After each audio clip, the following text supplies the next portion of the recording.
이르면 이번 주 후반쯤 윤석열 대통령 탄핵 사건 선고가 나올 가능성이 크다는 관측이 나오는데요. 네, 12.3 비상계엄 이후 국정과 안보 혼란이 이어지는 가운데 미국이 우리나라를 민감 국가로 지정한 사실이 뒤늦게 확인되기도 했습니다. 이종수 YTN 해설위원과 이야기 나눠보겠습니다. 어서 오십시오. 안녕하십니까? 네, 안녕하십니까? 네, 나앵커, 이앵커. 안녕하세요. 네. 반갑습니다. 자, 먼저 윤 대통령 탄핵 심판 선고 이번 주 후반에 나올 가능성이 가장 큰 건가요? 어떻습니까? 네, 그렇게 보입니다. 그러니까 지금 오후 2시, 조금 전에 이제 평의가 시작됐을 텐데요. 보통 예. 그때 열었으니까요. 그동안 한 수차례 평의를 통해서 이 사실관계 확인이라든가 논점을 이렇게 정확히 하는데 좀 진척을 본 것으로 전해지고 있습니다. 그래서 오늘 평의 이후에 곧장 그 탄핵 기각이다, 인용이다 이런 결정을 하는 판결이 이어질 수도 있다라는 네. 관측도 나오고 있습니다. 내일은 이제 박성재 법무장관 그 변론 기일이지 않습니까? 예. 그러니까 내일은 어렵고, 그러니까 뭐 수요일 날에 또 판결이 있을 수도 있다 이런 관측인데요. 실제로 이제 이 판결이 이루어지게 되면 후속 작업이 필요합니다. 결정문을 보완도 해야 되고 보도 자료도 만들어야 하고 또 지금 불상사가 우려가 되지 않습니까? 그렇다 보니까 이제 경찰 등 이제 관계기관에 미리 좀 알려줘야 하기 때문에 예. 선고일 한 2, 3일 전에는 그게 통지가 돼야 되니까 선고는 아마 이번 주 목요일, 금요일 날 있지 않겠느냐 이렇게 가능성이 있는 것이고요. 또 이게 조금 늦어지면 내주 초로 늦춰질 수도 있겠죠. 예. 근데 지금 선고 기일을 정하는데 이제 막판 변수는 뭐 여러분들이 지적을 하고 있습니다만 한덕수 총리 탄핵 선고를 이 대통령 선고보다 먼저 할 것인가 아닌가 이게 이제 막판 변수가 되고 있죠. 네, 자 선고를 앞두고 이제 지난 주말에도 탄핵 찬반 집회가 뭐 대규모로 진행이 돼서 이번 주말이 마지막 주말 집회가 될 것인가 이 부분도 좀 관심이 많았는데 이제 사실 공은 아주 헌재로 지금 넘어간 상태잖아요. 그만큼 좀 차분히 기다려보는 것도 좀 중요할 것 같습니다. 그렇죠. 예. 지금 이제 말씀하신 대로 뭐 이제 탄핵 선고가 임박을 했으니까요. 이제부터는 이제 헌재 시간입니다. 예.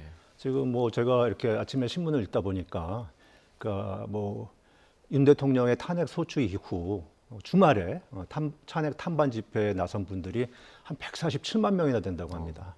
그렇지만 이제 탄핵 선고를 앞두고 헌재 시간인 만큼 좀 자제하셔서 이제 좀 헌재 선고를 지켜보셔야 할 것 같고요. 그리고 지금 이제 정치인들이 무엇보다도 좀 냉정을 찾아야 할 때가 아닌가 싶습니다. 네. 그러니까 뭐 많은 분들이 말씀하시는 게 사회적 갈등을 풀어나가는 소임은 정치인들에게 있지 않느냐. 예. 근데 이 정치인들이 선동을 해서 국민을 거리로 내몰고 있느냐. 이런 말씀들을 하시는데 설사 동의하지 않더라도 더 이상의 혼란을 막기 위해서라도 좀 이제는 차분하게 정치인들도 냉정을 찾아야 된다. 이런 지적이죠. 네, 선고 임박 관측이 나오면서 여야 지도부도 헌재 결정에 대한 승복 메시지를 냈는데요. 관련 발언 듣고 오겠습니다.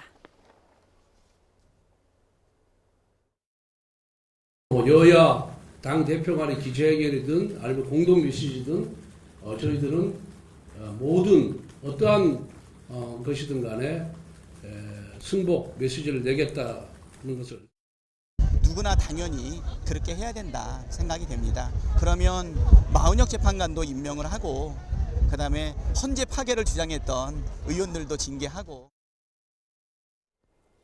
자, 이런 메시지가 나왔는데도 과연 진정성이 있는 거는 맞느냐 이런 공방이 또 이어지더라고요. 그렇습니다. 그 승복 의지를 밝혔으면 그걸로 예. 족할 텐데 계속 토를 달고 상대가 진정성이 있느냐 없느냐 지금 공방을 벌이고 있는데요. 어쨌든 어제 오후에 권성동 국민의힘 원내대표가 헌재 결정에 승복할 것이고 이건 당의 공식 입장이다 이렇게 분명히 했고요. 또 민주당의 박찬대 원내대표도 헌재 결정의 존중은 헌법 질서를 수호해야 하는 정치인이라면 마땅히 해야 할 일이다 이렇게 못을 박았습니다.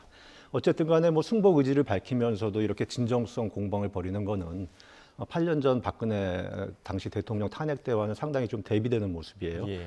당시에는 탄핵 선고 한 달 전쯤에 여야 원내대표 4명이 모여서 헌재 결정에 승복하겠다 이렇게 합의한 바 있습니다. 예, 사실 뭐 너무나 법치 국가에서 당연한 얘기를 지금 여야 정치인들이 하고 있는 건데 이 상황에서 이제 탄핵 심판의 당사자인 윤석열 대통령도 헌재 결정에 승복할 것인가? 사실 뭐 윤 대통령 측에서 승복 관련 메시지는 나온 게 있습니까? 윤 대통령이 직접 낸 메시지는 아직은 예. 없죠. 윤 대통령의 이제 변호인 석동현 변호사가 뭐 헌재 결정 승복은 당연한 것이다 이렇게 말한 바 있습니다. 말씀하신 대로 이제 윤 대통령도 직접 이제 승복을 천명해야 한다 이런 여론이 적지 않고 예. 여권 일각에서도 나오고 있어요. 안철수 의원의 경우 윤 대통령의 승복 메시지는 국민들에게 큰 울림이 될 것이다. 또 한동훈 전 대표는 승복은 선택이 아니라 당연한 것이다 이렇게 말을 했는데요. 윤 대통령이 이런 어떤 승복의 메시지를 낼 것인가 여부에 대해서 대통령실 관계자는 변호인단이 대통령과 논의해야 할 일이다 이렇게 답을 했습니다. 네, 자 이렇게 전국 혼란이 이어지는 가운데 미국 정부가 우리나라를 민감 국가로 지정하는 초유의 사태까지 벌어졌습니다. 우리 정부는 관련 계획을 사전에 전혀 통보받지 못했는데요. 이달 초 국회 외교통일위원회에서 나왔던 발언부터 듣고 오시죠. 4월 15일부터 시행되는데 이미 명단이 확정된 거다 그런 얘기도 있는데 정확하게 어떻습니까? 아직 최종 확정된 게 아니라는 게 맞는 것 같습니다. 네, 하지만 미국은 이제 이미 지난 1월에 이제 민간 국가 지정을 한 것으로 전해지고 있고 우리 외교 당국의 무능을 질타하는 목소리도 나오고 있더라고요. 예, 참 그 정상 외교 공백이 지금 뼈아픈 상황인데 대미 외교에 정말 큰 구멍이 난 것으로 보입니다. 이게 말씀하신 대로 이제 1월 달에 미국이 우리를 민간 국가로 지정을 했는데 우리 외교부는 이달 초에나 뭐 주미 대사관을 통해서 알고 이제 사실관계를 확인해 나선 거죠. 근데 그것이 있은 뒤에도 지금 이게 이달 11일이지 않습니까? 외통이. 그때도 이제 조태열 외교부 장관은 이게 확정된 게 아닌 것 같다. 이런 잘못된 답변을 한 겁니다. 뿐만 아니라 지금 또 좀 지적돼 받고 있는 부분이 지금 미국의 에너지부와 수시로 소통하는 정부 부처가 두 군데가 있습니다. 하나는 산업통상자원부고요. 예. 또 다른 한 곳은 과학기술정보통신부인데 이것도 지금 사전 통보를 받았거나 사전에 파악을 하지 못한 것으로 지금 전해지고 있습니다. 예, 문제가 좀 심각한 상황이 아닐까 좀 생각이 드는데 만약에 이것이 사실이면, 그러니까 사실로 지금 판명이 된 상황이죠. 미국이 우리나라를 민감 국가로 지정을 하게 되면 우리나라 입장에서는 어떤 피해가 있는 겁니까? 예, 뭐 그거 말씀드리기 전에 미국이 이제 어떤 나라를 민간 국가로 지정하느냐 이걸 설명을 드리면요. 예.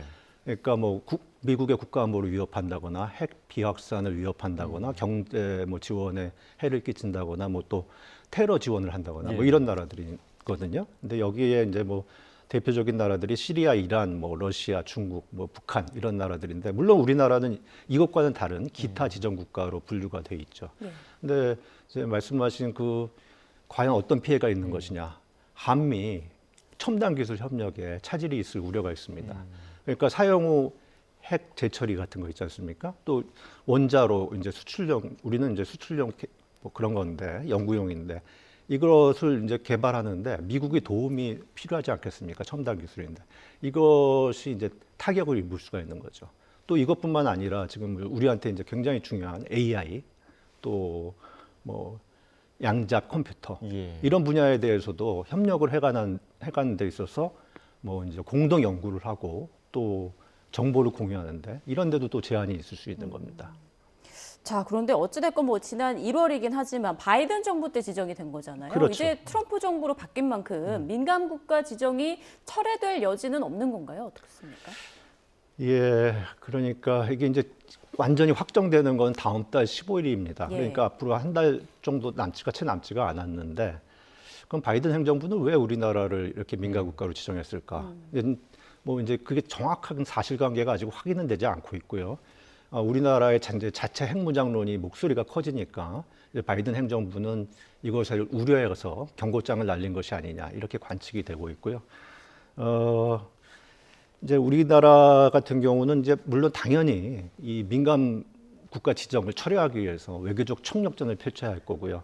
이제 관련해서 2023년이죠. 윤석열 대통령이랑 그리고 바이든 대통령이 워싱턴 선언을 했습니다. 핵심 내용은 그러니까 한미 원자로를 평화적으로 이용하는 협정을 준수하겠다. 그리고 북한에 대한 핵 위협에 미국의 억지력을 강화하겠다. 이런 내용이 골자였거든요. 그러니까 이 부분 이것을 정신을 되살려서 이제 트럼프 대통령 행정부를 좀 설득을 해야 되는 건데 사실 쉽지 않아 보입니다. 그러니까 이런 때일수록 여야가 뭐 어제도부터 계속 내탁 공방만 하고 있는데 예. 이것보다는 진짜 초당적 외교를 펼쳐서 정부를 돕고 힘을 실어줘야죠. 일단 급한 불은 꺼야 하니까요. 예. 그러니까 여러 분야에서 이제 미국이 우리나라를 패싱하는 거 아니냐 이런 그런 우려의 목소리도 일고 있는데 한미 관계가 시험대에 올랐다 이런 분석도 있더라고요. 예, 그렇습니다. 일단 뭐 미국이 우리나라한테 이 민간 국가 지정을 사전에 알리지 않은 게 예. 좋지 않은 신호죠. 그리고 이제 피트 헤그세스 미 국방장관이 이제 취임 후 처음으로 이제 인도 태평양 지역을 이제 방문하면서 순방하면서 우리나라를 방문할까 했는데 결국 빠졌어요. 예. 그리고 앞서 이제 로이드 오스틴 바이든 행정부 때 장관이죠. 전 국방장관 역시 당시에 이제 탄핵 비상계엄 사태 때 또 방안을 취소했고요. 물론 이제 이번 헤그세스 국방장관의 방안이 취소된 거는 이제 대통령 탄핵 선고를 앞두고 좀 불필요한 논란이 있을 수 있으니까 예. 그걸 피해보자 뭐 이런 취지로 해석은 됩니다만 우리에겐 좋은 기회가 날아간 겁니다. 그러니까 미 해군 함정 이것에 대해서 이제 좀 건조를 위한 조선호 협조 분야 또 북핵 위협에 대한 대응 방안 이런 걸 논의할 수가 있었는데 예. 이런 게 지금 무산이 된 거죠. 지금 뭐 우리나라가 이제 탄핵 선고 때문에 온통 거기에 이제 몰입돼 있고 그렇긴 합니다만 우리나라에 이제 근간을 지탱해 주는 것이 한미 동맹 아니겠습니까? 근데 이 한미 동맹에 매끄럽지 않은 조짐들이 잇따르고 있는 만큼 정부 뭐 여야 할 것 없이 다 또 국민들도 여기에 좀 관심을 갖고 힘을 모아야 할 때로 보입니다. 네, 조금 전 뭐 그 소식 보니까 최상목 대행이 산업통상자원부 장관에 에너지부 장관 만나서 적극 협의해 봐라 이렇게 또 지시했다고 예, 하는데 예. 여기에서 좀 좋은 성과가 나오기를 기대해 봐야겠습니다. 네, 네, 지금까지 이종수 YTN 해설위원과 함께했습니다. 고맙습니다. 네.